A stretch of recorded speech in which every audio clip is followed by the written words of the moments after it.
Hello, boys and girls. This is your old friend, the Dreamfinder, here to set off on another grand circle tour of the Magic Kingdom. The Disneyland Limited, now leaving for a grand circle tour of the Magic Kingdom.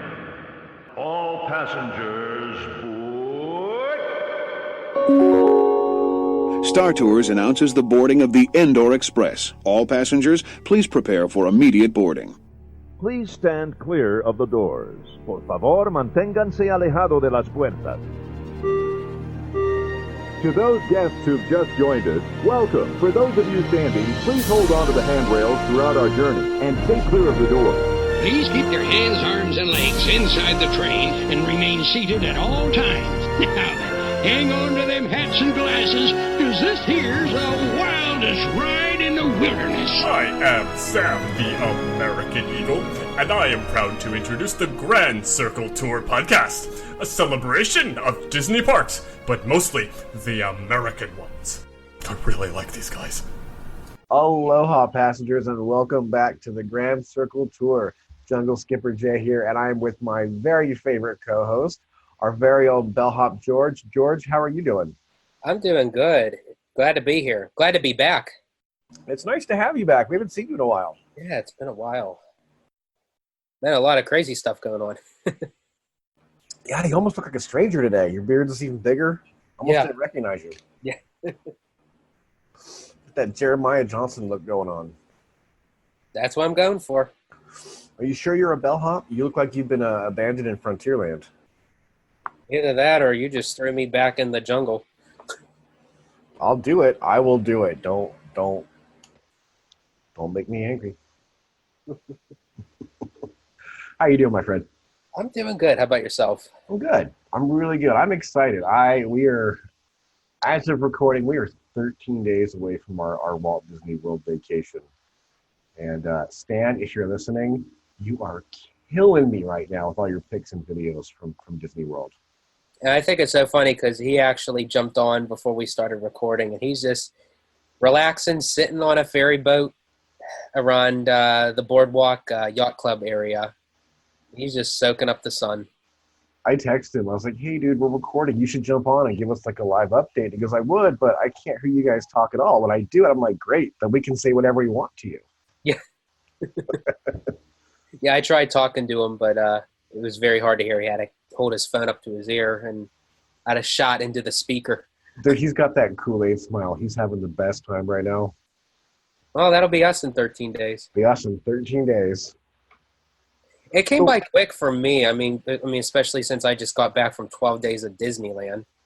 So it was like not even a transition of even waiting. You know, it was like a blink of an eye. It's like, oh, that's right. And I'm leaving in 10 days because I'm going to spend a few days with my my aunt and my cousins. You know what? Before we do all this up, tell our passengers what 12 days at Disneyland felt like. Well, how was that for you? For me, it was very surreal because I don't really get the opportunity too much to go out to Disneyland, only for, very rare occasions every few years from being an East Coaster, and just the traveling expenses and everything. You got to be a local for a week. Yes, that's exactly. And you're not actually the first person that said that. I had a lot of people say that to me, that you got to live the life for 12 days as a California local of how we do it every day, every week, every month throughout the year. And especially from becoming not just an annual pass holder, but a premier passport holder for Walt Disney World and Disneyland, I could come and go as I please.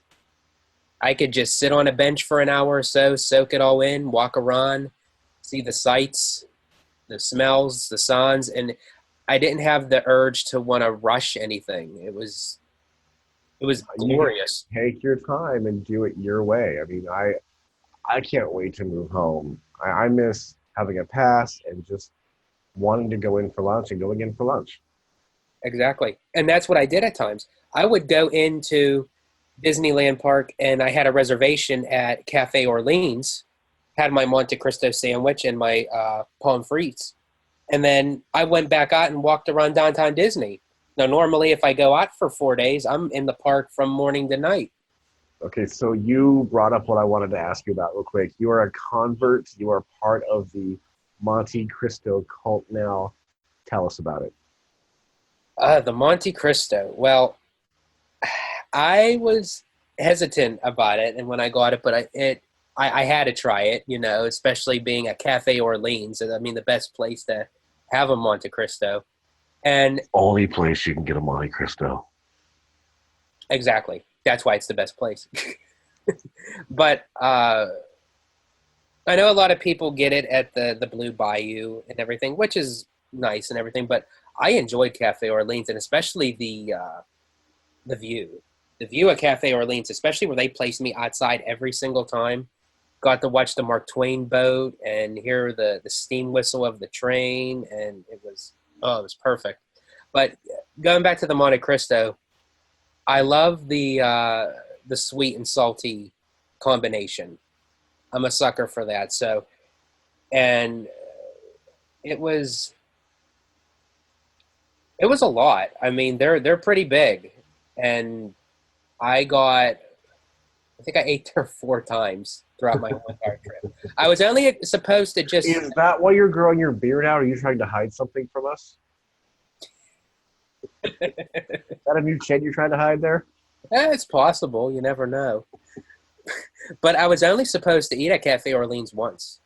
Only one time. And while I was out there, I ended up making reservations 3 extra times.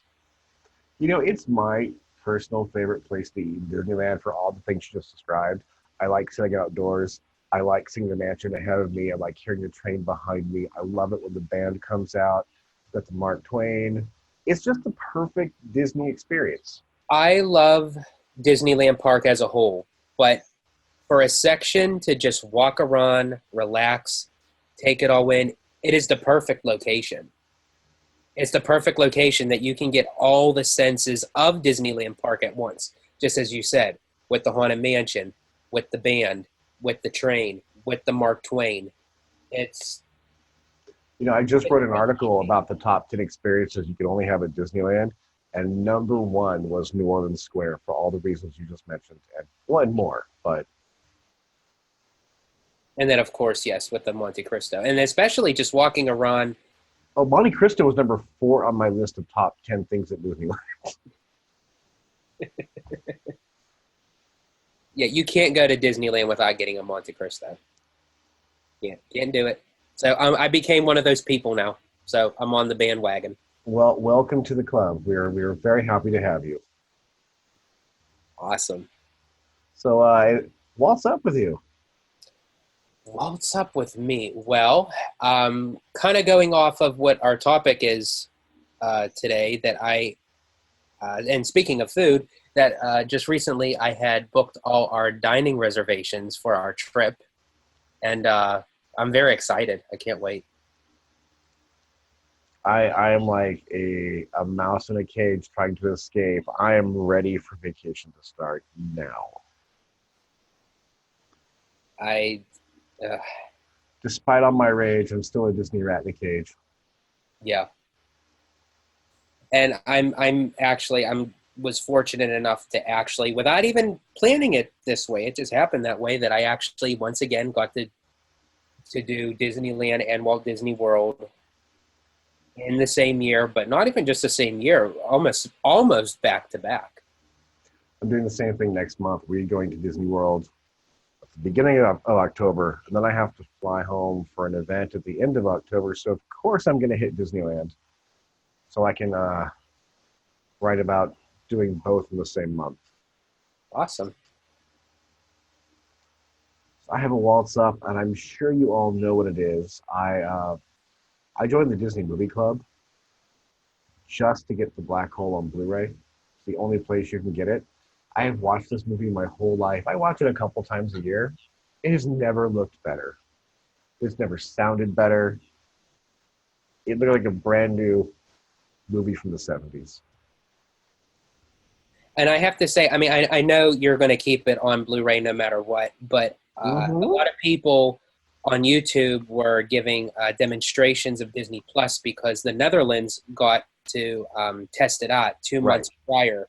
And as they were scrolling through the list, I believe I did see the black hole on there. Everybody should go watch it. I'm going to have to go on a rant one of these days about, because I enjoy streaming, but I'll never give up physical media. And I posted an article from Wisecrack recently about how you actually don't own anything when you stream. It's a leasing agreement, even with iTunes. When you buy something on iTunes, you don't actually own it. You're leasing it, and they can take it away or modify it anytime. So I'm one of those old school people. I don't want to be at the mercy of someone's whims. I want what I want when I want it, so I buy it. And I am getting Disney Plus, but as you said, even though I'm still keeping my Blu-rays. I'm still keeping my DVDs. We've talked about this on the show. I mean, I'm still going to buy the Blu-rays because we know they're going to edit Dumbo. I got Peter Pan is part of my 4 for $1. And then I haven't watched Peter Pan in a long time. And when the Red Man Red song came on, like, wow, yeah, I could see this get a gut or modified in some way. Yeah. So it's nice to know you have an unaltered version you can watch anytime you want. Exactly. I'm very anti-censorship, but I think I went on a rant about that on that episode. I mean, kind of going off the deep end, I think, honestly, that they really should make 2 versions that people can actually see the original of how it originated and how it came out. And then for people that maybe it's not their cup of tea, that they can see the altered version. I'd be fine with that because people like me would get the unaltered version because that's what I want to watch. But maybe you don't want your kid to see something in particular, or maybe something offends you. And we all have to respect that. So yeah, do both. Yeah. Definitely. Let's talk about what we're actually here to talk about today. Yes. We're going on vacation. We're going to Walt Disney World. Da, da, da. So you weren't there for the first part. I'm going to catch you up. So we talked about we're going to fly in. We're going to go to the resort. We're going to hit the Poly the first night. We're going to go to Trader Sam's. We're going to go watch the fireworks on the beach. We're going to go back to our suite, and we're going to crash, get up the next morning, and go to Epcot. I wanted to ask you, what are your top 3 attractions at Epcot? What are your must-dos, must-sees while we're there? Definitely Spaceship Earth. Yep. Definitely Spaceship Earth. I actually want to use Spaceship Earth first because this is Mom's very first trip to Walt Disney World, and I want her to see that first. Well, here's the funny thing. I do that anyway. I always hit Spaceship Earth first. Tell us why. It's one of those things where it's a very unique attraction, and it gives a different kind of a message based off of what Epcot originated to be in Walt Disney's eyes. And it's not one of those attractions that you would say, okay, this is one of those things where you could find in any type of amusement park or even a theme park, to that matter, in the Magic Kingdom, unless you actually go in and see the Carousel of Progress. But it kind of originates off to the notion of how we actually came in a society, like literally from the Stone Age all the way through up until now, where it shows of how the first type of writing on a tablet was, and how the landing on when man walked on the moon and everything. And it just, and I call me crazy, I love the smell of the burning books. Dude, they have a candle for that now. You can get a candle. You get the I love burning the candle. Burning books. And it's just the center of Epcot. And it's like when you go in there and you see the giant sphere, or as what people like to call a giant golf ball, that it just kind of draws you to it. And I don't even really plan it that way. And it's, as soon as I go in there, it's like, okay, well, I'm already here, so let's do Spaceship Earth. And especially since with the reimagining of Epcot before it goes down for 2 years. I was about to say we're about to see it for the last time as it is. Yes. Second one, call me crazy, is living in the Crazy. land. What was what? Crazy. Crazy. Is the living in the land. Can you tell me why? Just curious. It's a nice boat ride. But it's also very interesting because it literally shows how they grow their fruits and vegetables hydroponically, and it gets dispersed out through the whole entire resort. And it's just I don't know, it's just one of those things where it's something so simple that you could say, oh, you could show how you grow things hydroponically and we'll just put a boat ride around it. But to me, I find it very interesting of how they grow and of how they grow. And it shows like the transformation from literally from seed to final product. And even like with their pumpkins and their squash and everything, of how they kind of design it to make it look like a Mickey with the head and the two ears and everything. And it's just the story background of how, things are grown and how it could better the planet. And I don't know, it's just one of those things that just kind of, and I would not probably do it anywhere else, but it fits so well in Epcot. Right. I called it classic Disney edutainment in my latest article. That's cool. And then, let's see, third. The third thing I would have to say is actually just walking around World Showcase. Just going into the different countries and seeing the different cultures, hearing the different signs, the different music. And because it honestly, you feel like if you just escape yourself, sort of like how with New Orleans Square at Disneyland, you just put yourself in that square, whatever section you're in, and you feel like you're in Italy. You feel like you're in France. You feel like you're in Mexico. It's whether or not, you're going to say, oh, I'm only just going to go to Norway today. In that moment, you feel like you're really not even in a pavilion. You actually feel like you're in a section of that country. Okay, so what's your favorite country in Epcot? Oh, man. Oh, you guys should see him. He's like squinting and sweating. He's really thinking about it.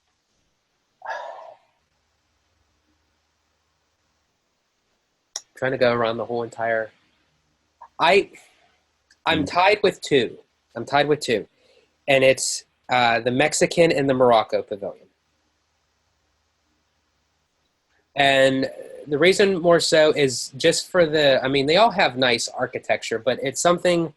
Well, and on top of the Mexico pavilion having the Grand Fiesta Tour boat ride, which I love equally as the land pavilion. But for different reasons, because I just love the Three Caballeros. I mean, it's a nice boat ride. And anything with a Disney duck, I'm there. Yes. And inside the Mexican pavilion, I love how it always looks nighttime. You walk through it, and it feels like you're walking through a village at night with all these stands and different artifacts and cultures, like with the Mexican culture. And the same thing goes with Morocco. I just love the sounds, the smells. It transports you there without needing a passport. Right. See, Morocco's my favorite in Epcot, but I think once the Ratatouille ride and the new crepe restaurant open, as much as I love Morocco, France is going to become my number one. That I would probably have to agree with that too. Ratatouille is one of my favorite Disney movies, and I can't wait to get on that ride. And then when Mary Poppins opens with Cherry Tree Lane with the United Kingdom. Good thing Mindy's not here. Yeah.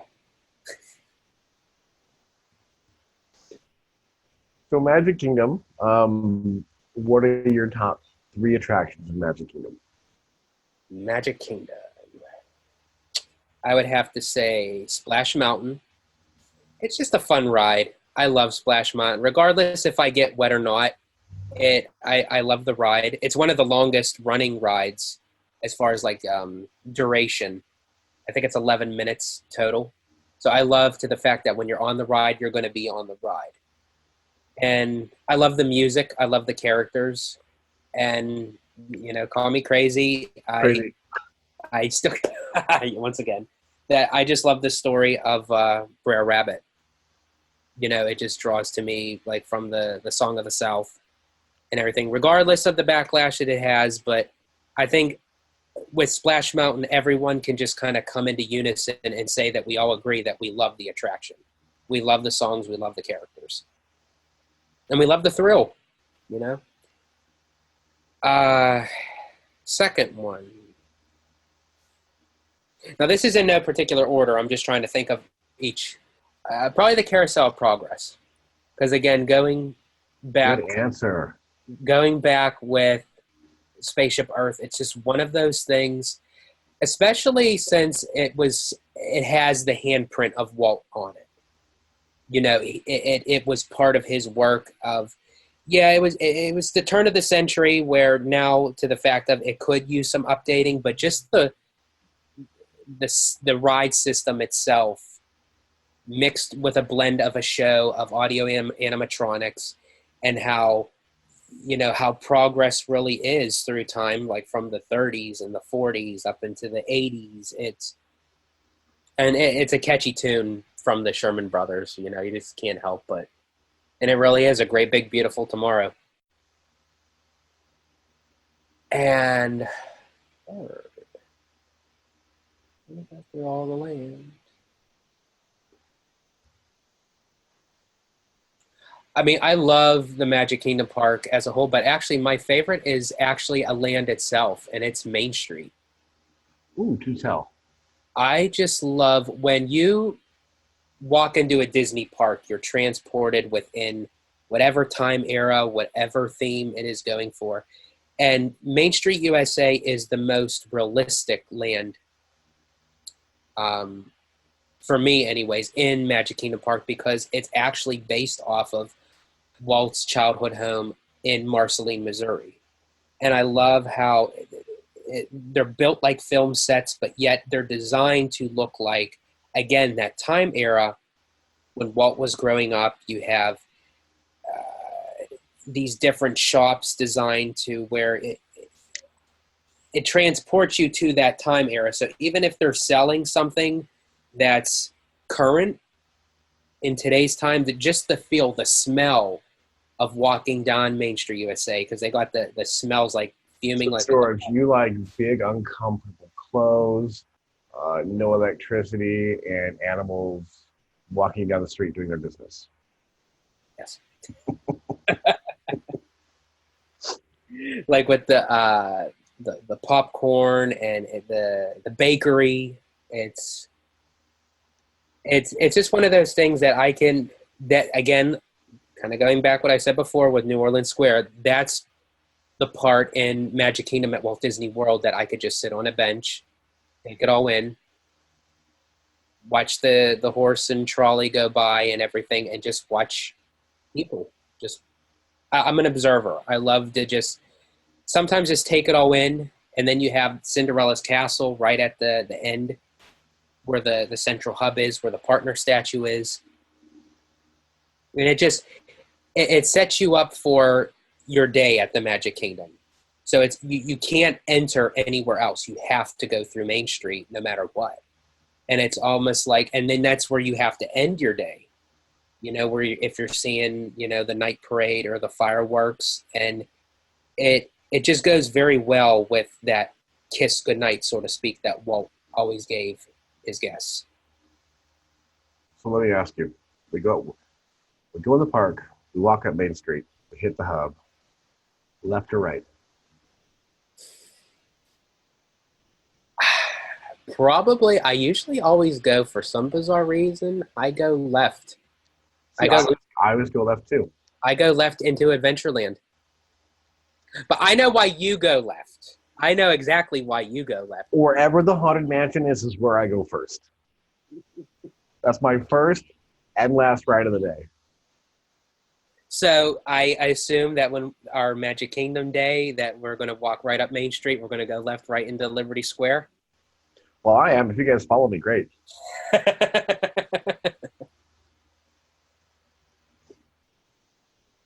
Hey, I have no problem with starting the Haunted Mansion off. It's just my favorite. It's my favorite in every castle park there is. I love the mansion. I'm one that I know that they updated Pirates because of like with the film franchise, they were very successful, and it does fit well and Can I everything. just tell you real quick? I'm still to this day so happy that terrible movie bombed. Because none of the stuff from that awful movie made it into the ride. But I will say the Haunted Mansion really does not and should not get touched. It should just stay. You know what? Mansion and Pirates Imagineering has toyed with it, has changed them and added to them and done this, that. They have received so much attention, especially over the last 20 years. Kind of time to start giving that attention to other classic attractions like Fantasyland and, walk away from those two for a while. They're all our favorites. Walk away for a while and plus some other attractions for a bit. Yes. Like another classic attraction, which I know that you're peeved about that they should have left and not touched at Disneyland. And I will say, it has to do the theming of bears, and they replaced it with another bear. I'm still angry. It's been 20 years. I'm still angry. I won't go on that ride and protest. I'm seriously, pastors, 20 years later, and I'm still bitter that the country bears got the boot at Disneyland. And you would think, for how original and classic Disneyland is, you would think that the country bears would have lasted there longer.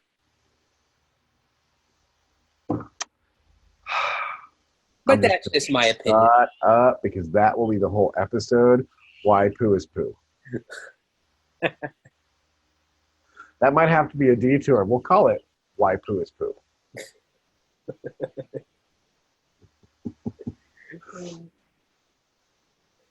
So what are we doing on Thursday? We're going to Animal Kingdom? Animal Kingdom, that's the third, correct? Is that the third? Yeah. Yeah, so that's Animal Kingdom. So with Animal Kingdom, as part of our reservations for lunch, I thought that we would all enjoy dining at Yak and Yeti's. It's one of my favorite places to eat at Animal Kingdom. It has a very Asian cuisine type thing, but they modernize it to where they stay up to date. But I love the theme of just the restaurant itself. Like you can see a lot of Asian culture, but yet it has like this mythical notion to it. No, passengers, if you haven't listened to the last one, we are getting the tickets that we go in after 12 p.m. because they're significantly cheaper. We're spending half as much on theme park tickets by going in after 12 p.m. than going in at Rope Drop. So we can actually go straight to lunch. Cool. Yeah, so, and again, it's one of those things where, no rushing, take it all in. And that's why, a big reason why I became an annual pass holder, because I really wanted to see on the opposite side of the mirror a different retrospect. By the way, speaking of your annual pass, we're renting a car, and I'm driving, so you have to sit behind me. So wherever we go, I'll just roll your window down and be like, George, flash that pass. I don't want to pay for parking. Flash that pass. George, I want to buy this for some cash. Go and use your discount. Yeah. Hey, I have it. Might as well use it. So what are your top 3 attractions at Animal Kingdom? Animal Kingdom. My number one top, I know probably a lot of people say it, and it's no surprise, it's Flight of Passage. I absolutely that is, I think, my favorite as far as ride goes in the whole Walt Disney World Resort at the moment is Flight of Passage. A lot of people say it's Soarin' 2.0, which it may be, but Soarin's a great ride, so if we get an even better version of it. and it's very hard to explain until you're actually on the Banshee. You feel the breathing, you feel the heartbeat, you feel the movement, and it literally feels like you're not watching a screen. You're literally within the screen, and you have no perception whatsoever except what you're looking at. So if you feel like you're tipping down off of a mountain, you are tipping down off of a mountain, and your Banshee's about to swoop. And so it's just one of those things that I have to do, Flight of Passage, no matter what. Let's see, second, I don't know. I'm actually going to interrupt you real quick, George. Yeah. Because it's funny, when I did my list of my top 3 at Epcot, at Animal Kingdom, and maybe it's because I haven't experienced anything in Pandora yet, but my top 3 are Everest, Safari, and Dinosaur. And when I was racking my brain doing the list, none of the Pandora attractions came to mind at all. And it's not for lack of advertising, but maybe it's because I haven't just experienced them yet. I'm going off what I know. The way with especially Flight of Passage, you can't, excuse me, you can't really give a descriptive opinion of it until you actually experience it yourself.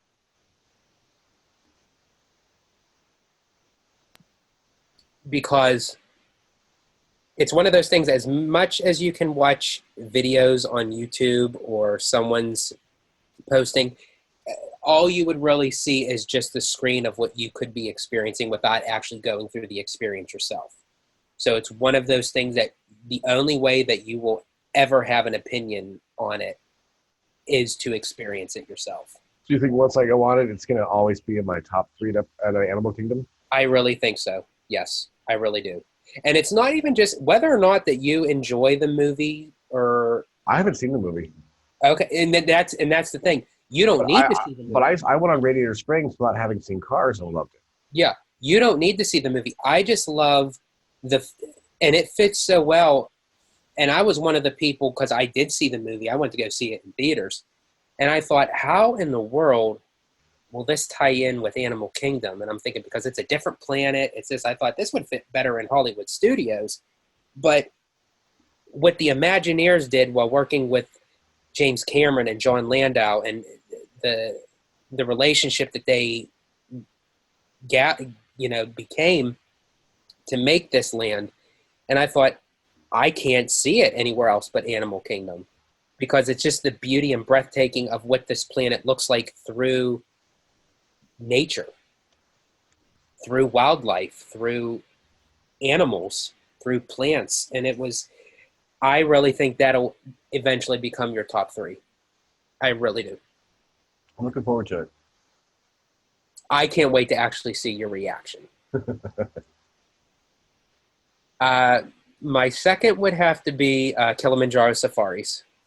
It's just, you can't, just like how you can't go into New Orleans Square without getting a Monte Cristo, you can't go into Animal Kingdom without doing the safari. No. It's like one of those things where again, your whole perception is when you're doing the safari, you really do not feel like you're in Florida. You do not feel like you're even in a theme park. You actually feel like you're on the savannah looking at these animals in their own natural habitat.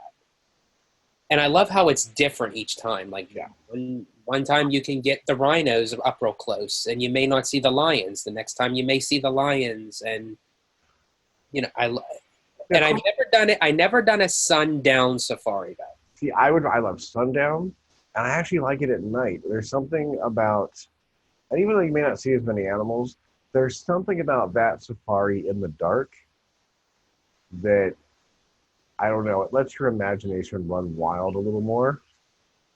Oh, there's a bad pun. Animal Kingdom running wild. It fits well. Now my third is... Okay, I have a third, but I also have an honorable mention for a number 3. But my third is Expedition Everest. I'm a thrill junkie. I love roller coasters. I love roller coasters with theme. I love roller coasters with attitude. Everest is one of the greatest roller coasters on the planet. I don't care what anybody says. I actually, when I went on a trip by myself before I met Jess, I did a solo trip, and I ended up riding because of the single riders line, because it was like no one on it. I just kept on getting on and off. I rode it 23 times in a row. I see nothing wrong with that. I did Tower of Terror 13 times in a row last time. Although I do got to say, I think Stan's ruined saying solo trip for all of us. Yeah, pretty much. Yeah, because it feels like when I said solo trip, but I was like, talking about his trip. Yeah, thanks, Stan. But my honorable mention, as far as number 3, is not an attraction. It's not a ride. It's not a show. Well, I take that back. It is sort of like a show. I love the street performers and the music that's being played throughout Animal Kingdom, because these people actually come and from Africa, and they have their authentic costumes and their instruments and everything. And when they sing and they play their music, it just, no matter what part of Animal Kingdom you're in, and if you hear that music, it just draws you into the notion of not even really having to do with animals. It's just being in a part of the world that you don't get to see every day, that you don't get to experience every day. We're going to hang out at Animal Kingdom. We're going to have a great time. And then we're going to go back to our suite. We're going to get cleaned up, change. Where are we going Thursday night? Thursday night. Wait, what is Thursday night? Thursday night is the Edison, right? Yep. At the Edison? Now, what time are we going? Mindy said anytime after 10. Yeah, we're going for when the kids are kicked out. It's adults only, because I think we want to see the burlesque show. Yeah. We get a cocktail, watch the burlesque show, get some bacon on strips, get some chocolates. Well, and it'll definitely be a startup to kind of get us ready for the next day. Right, which and burlesque is all cheesecake. You don't see anything. It's very clean, very tongue in cheek. So it does fit Disney in the Edison. But the next day is the best day, and man, I wish I could talk about it, but we cannot tell you guys until it actually happens on October 4th. There's some really cool stuff going down on 4th. We are going to a party that night, being hosted by Pixie Dust to Dreams Travel and Events, to which George and I are both travel agents with, and we would love to help you plan your vacation. Our services are free, so hit either one of us up or both of us. We would love to help you with your vacation. Definitely. I mean, even if you come to both of us, we could work well like a pair of earrings and a pair of shoes. Okay. Pizzas. I just said Well, we're a great team. I have to put a pair of Nikes or a pair of earrings, but right. Or pizza. We're very left brain, right brain. We would make a great team. So we would love to help you plan your vacation. So we're going to hang out at Hollywood Studios all day. We all know what my favorite thing is there. We all know where all my time is going to be devoted to. You're going to be on Sunset Boulevard. I'm going to be in the tower all day. Y'all can have a great time on Millennium Falcon and Slinky Dog. I'm just going to ride tower over and over and over because it's my favorite thing in the state of Florida. But you know who I do have to see when I'm in the studios? I have got to see Betty Shambles. I think she is the funniest Disney character of all time. Yeah, I do enjoy the performers that walk around, especially when you enter the park and on Sunset Boulevard. It just fits that time era of old Hollywood. Citizens of Hollywood Yes. Hands down, the best any kind of character in the Walt Disney World Resort. They're so funny. They really are. I think I have a little crush on Betty Shambles because she is just hilarious. So we're going to eat at 50s prime time. prime time.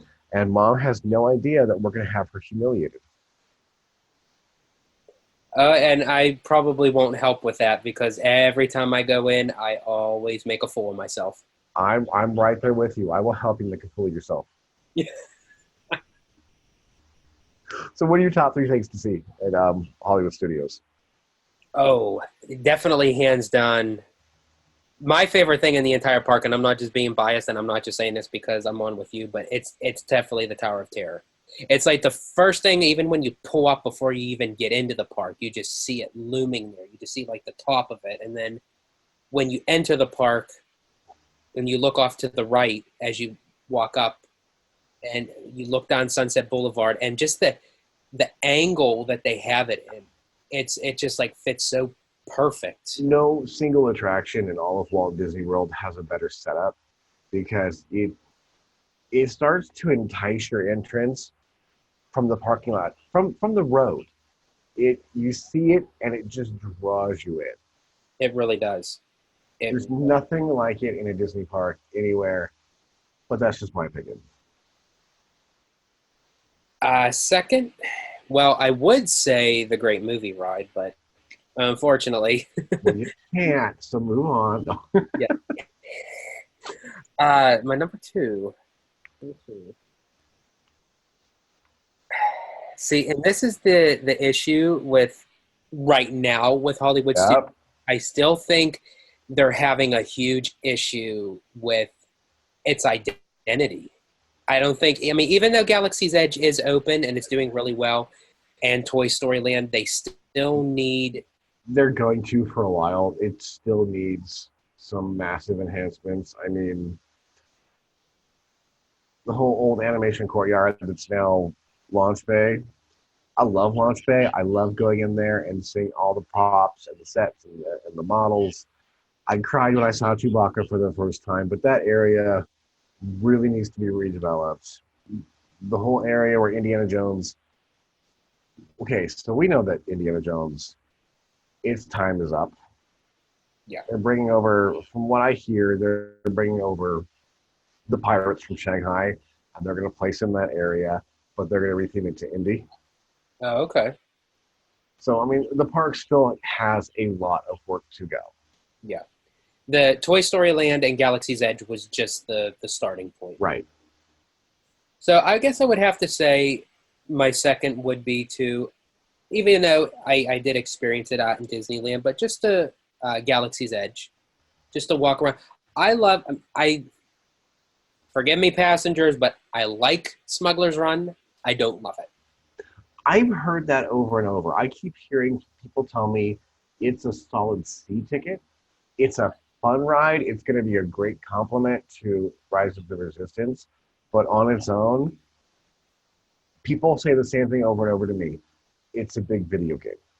Yeah, that's exactly what it is. I want to fly the Falcon. I was tiny when the first one came out. So it's a lifelong dream to sit in Han's seat and fly the ship. It's more of a nostalgic thing more than a thrill. Because when you actually board that ship, it's just the detail, even when you're walking through it or you're waiting to board into the cockpit, that it literally feels like you are in the Falcon itself. Okay, I want to ask you something real quick. Your honest opinion. Yes. It's set in the prequel trilogy. Mm-hmm. Would it have been better to be in the original trilogy? Yes. Yeah. I think more so people would have originated with it more because it was Han's ship, and to have it more set in the time zone when it became this phenomenon of, okay, this is the clunkiest ship in all the galaxy, but it's the most iconic and the most popular. It made the Kessel Run in 12 parsecs. What's that? It made the Kessel Run in 12 parsecs. So, But yeah, I definitely would agree with that. That I think it would have done better with the original. I hear that a lot. And it's not that I don't, because I like all the new characters in the sequel trilogy. Love Ray. Kylo's my favorite so far. Poe's great. Finn's great. I just haven't liked the new movies. I like what's in the movies, but I don't like the movies. Yeah. When with the storyline with Smuggler's Run, it makes you feel like you're in one of the. I'm not even going to say in one of the up-to-date movies. It honestly feels like you're in one of the Star Wars shows, like how it is with like Rebels, Right. and the Clone Wars type of thing. But because Hondo's great in the Clone Wars. If you haven't seen the Clone Wars TV series, it is one of the best Star Wars stories out there. I love Clone Wars. yeah, If definitely. anybody asks you who your favorite Star Wars character is, correct answer is always Ahsoka Tano.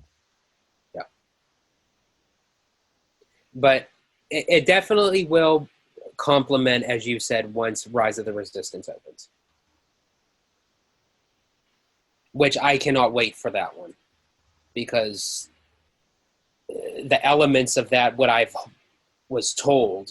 Ooh, I have some stuff I'll tell you when we're done recording. I can't tell you right now. Cool. It might be what I'm thinking of right now, but I'll see. I have two things I'll tell you, but I'll tell you when the show's over. Okay. God, we're cheeses. Yeah. And then the third. See, it's Toppet Studios. Yeah, it really is. Because I love Rock and Roller Coaster, but I don't like Aerosmith. Yes. I love Slinky Dog, but Toy Story is a fun land, but it doesn't do anything for me. Yeah. Hey, are we going to ride that Alien Spilling Saucer together? Might as well. Yeah. We've got to let that joke go. We've got to let that joke go. And just think, we'd have two on at once. Our whole group's going to be on the ride. We're selling the tour together. I hope your mother doesn't think it's too bumpy. You know what? We will have to ask Mom what she thinks of that.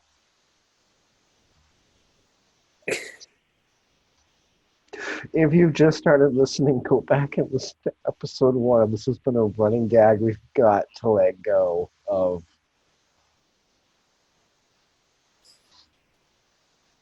So let's talk about what we're doing that night. Just one more thing I just have to say to that, and then we'll move on. I have to get on camera your mom saying, I love riding that alien swirling saucer. Oh, she'll say it. Dude, my mom is just like me. Yeah.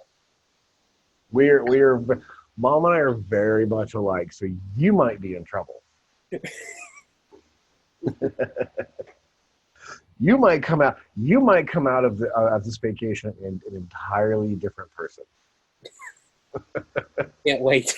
Literally, no, and I'm not just saying, I can't wait. This is going to be great. I can't wait.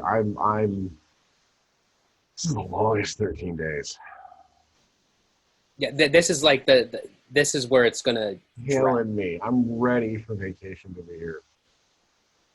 But to answer your question, later on in the evening is when we have our special event. Okay, so we are going to a Twilight dessert party being held by Pixie Dust and Dreams Travel and Events.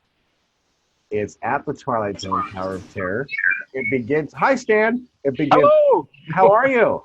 Oh, I'm awesome. Am I interrupting your show? Heck no. We're glad to hear from you. Oh, right on. So I'm currently at the bus depot for Pop Century for hopefully the last trip because at Hollywood Studios, because the gondolas are going to be set to open. Oh, they're stopped right now. Interesting. But the gondolas are running nonstop, and they look amazing. Did you get to see any like what's on the gondolas?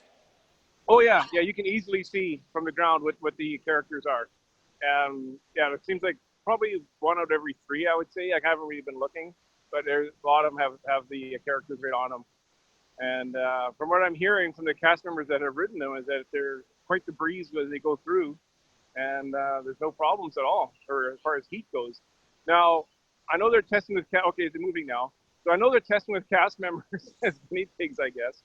So I imagine they're having them stop for a bit to see how, but they could put like temperature, like readings in to see how hot they get. But I guess maybe to see how comfortable they are. But yeah, so I'm excited for them, that's for sure. What's today's topic, by the way? I'm just calling in. Oh, we're just doing some trip planning for our trip next week. We were just talking about you're killing us with your videos and your pictures because we're next. Oh, yeah, that's my goal, is to make everybody jealous. No, my goal is to share the magic. That's my goal. That's why I do the Facebook Live and the photos. Yeah, passengers, if you haven't seen the Friday night show, Stan Does with Dave, it is a lot of fun to watch. You need to go and watch. And it's on the Now That's Disney page. Yes, we do every Friday night. It's great to do. And then, of course, I got my my bus is pulled up. Of course, we have my big announcement I announced this week. Oh, I announced it last week, a couple weeks ago on this show, too. But if you want, you can go ahead and plug that while I get on this bus. And I'm going to sign off. And the other thing, too, is the buses that are wrapped, they seem to travel in herds. Like, it seems like there's a whole bunch of them together, and then you don't see any for a whole day, which is kind of weird. You know the new character buses with the USB ports? Yeah. Yeah, and I don't understand the USB ports because, like, the rides aren't long enough to charge anything as far as I'm concerned, but it's cool to have, I guess. But anyway, I'm entering my bus now. I'm going to sign off, and you guys have a great show. Hey, have fun. Okay, thank you. Bye-bye. Yay, Stan called in. Yes. He actually made it. I was hoping you would.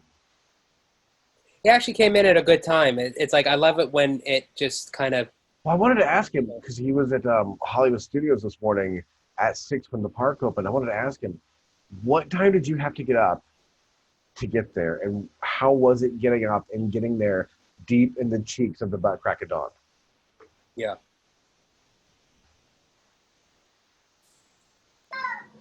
Hello? Hello? Hey. Okay. Sorry, I just muted. Hey, Stan, real quick. Yeah. What time did you have to get up this morning to go to studios to get Well, there? I woke up at 2, but that's just because I'm me. And my plan was to be at Hollywood Studios for 5:30 so I could be at the front of the line. And I ended up leaving the resort at 5:30, so I got here around like closer to 6, a little bit before 6. And there isn't much of a show. They have a little bit of a show.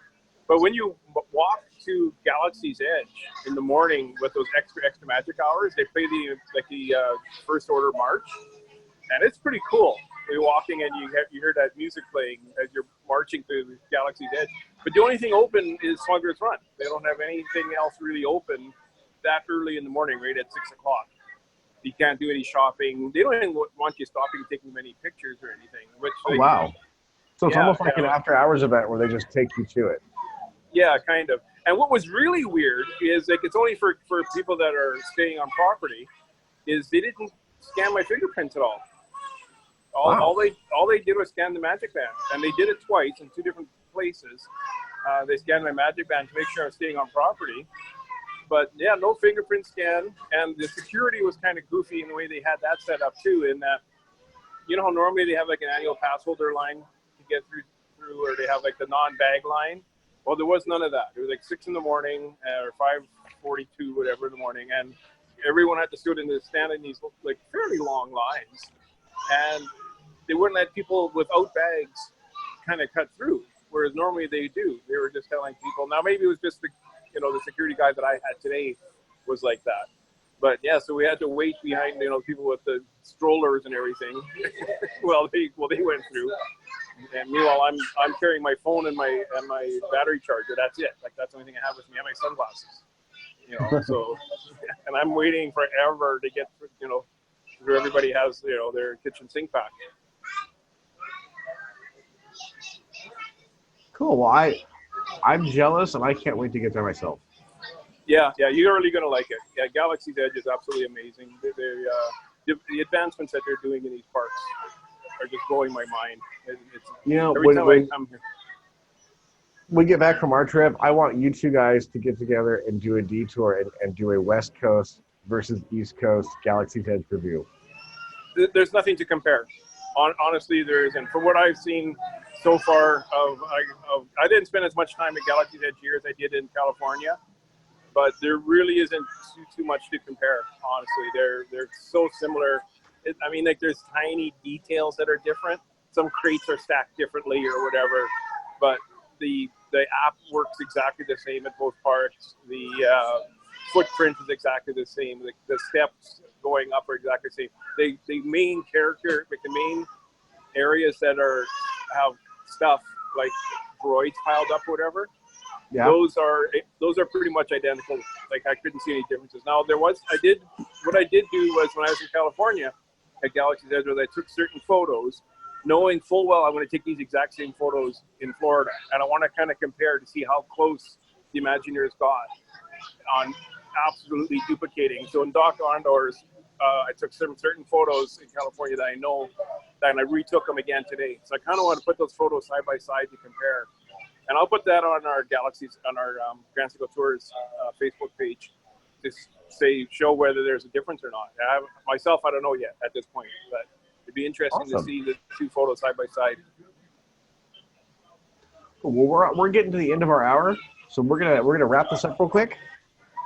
All right, and I'm gonna hang up again. I'll put on mute. Hey, have fun. All right, thank you. Yeah. Okay, so we've got to wrap this up. We're at the mark. So we're going to an event being held by Pixie Dust of Dreams Travel and Events, to which we are both travel agents. Would love to help you, but hit us up. Our services are free. The party starts at the stroke of midnight. We have the entire tower to ourselves. The attraction won't be operating, which is fine because we get to ride it throughout the day. We get to hang out with Mark Silverman, voice of Rod Serling in the attraction. I have seen the menu for the dessert spread. It is the most fabulous dessert menu I could have imagined. I will post it on our Magic Ticket Holders page for you guys. George, you want to talk about the events a little bit? Yeah, I mean, just the notion of that Mark Silverman is going to be there and we get to hang out with him. Yeah. Well, what's tough is there's so much more. We can't talk about it. Yeah, it's like I'm pretty much more so just going back to what you're saying because, again, passengers, we can't get in the way. The ticket price is $150, and it is totally worth it. It is a deal for what we are getting. We are going to do a full trip report when we get back, but I think we're going to have to do an entire episode just about Hollywood Studios Day and the party. Guys, it is going to be amazing. And I will say, passengers, that Pixie Dust of Dreams Travel and Events does things like this constantly throughout the year. They could just pop up anywhere, and they're very... Go to pixiedustofdreams.com and look at the special events. Yes, they're very themed to whatever is going on. It can involve different types of celebrities or people that is involved with the company. We know more than we can say. There's a lot of cool stuff. Yes. But just this one primarily is more towards the Tower of Terror and with Mark Silverman being the voice. We get to go because this is the 25th anniversary of the greatest thing in the state of Florida. The ride I will always come back to again and again. We're just going to have to cut it off here because we are at the hour mark. We're actually at 59 minutes right now. Yeah, so we'll leave it at that. And just really quick, passengers, just so you know, I am starting my own YouTube channel. So you could actually find me at Disney Family Man 23. I'll be releasing my content soon. Yes, everyone go and hit subscribe. Disney Family Man 23? Yes. You heard it, guys. Go and hit subscribe on George's channel. I'm already going to be special guest star Uncle Jay. I've already taken that title. I have nothing to plug right now at the moment, but I do soon. George, as always, I have such a great time hanging out with you. You see how much we talk just on Zoom. I can't wait till we are in the same park together, just chit-chatting all day. Yes, definitely. And a lot more content will be coming out, passengers, after the fact. Our trip is over and the event's done. We'll be able to discuss a lot more and even post some photos up and videos on the channels, the YouTube channels. Right, so watch out for Stan's new show, the solo show, coming out soon. He's doing a podcast solo. Why is the solo show? George, you've got Family Man 23. I just published an article, Epcot trip planning for mom. I did write that for my mom. So if you guys want to read that, it's on our page. We are at the end of our hour. I got to go. Yep. Ken, take it away. If you would like to keep the adventure going after the show, be sure to like our Facebook friends page, Grand Circle Tour Magical Ticket Holders. While on Facebook, like our group page, Grand Circle Tour. Be sure to follow us on Twitter, Grand Circle Tour Podcast, as well as Instagram, GCT Podcast, and our YouTube channel, Grand Circle Tour. If you would like to send us a message, you can email us at gctpodcast@gmail.com. T-shirts and other fun merchandise can be found at tpublic.com. Simply search Grand Circle Tour Podcast. If you enjoyed your adventure, leave us a review on Apple Podcast. Only one rule, make it good. Thank you for riding with us, and welcome home.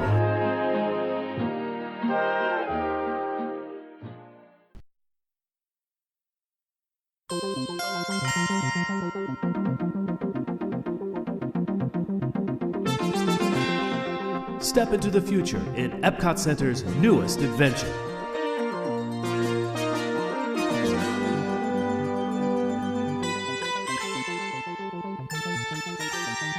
Step into the future in Horizons. Step into the future today.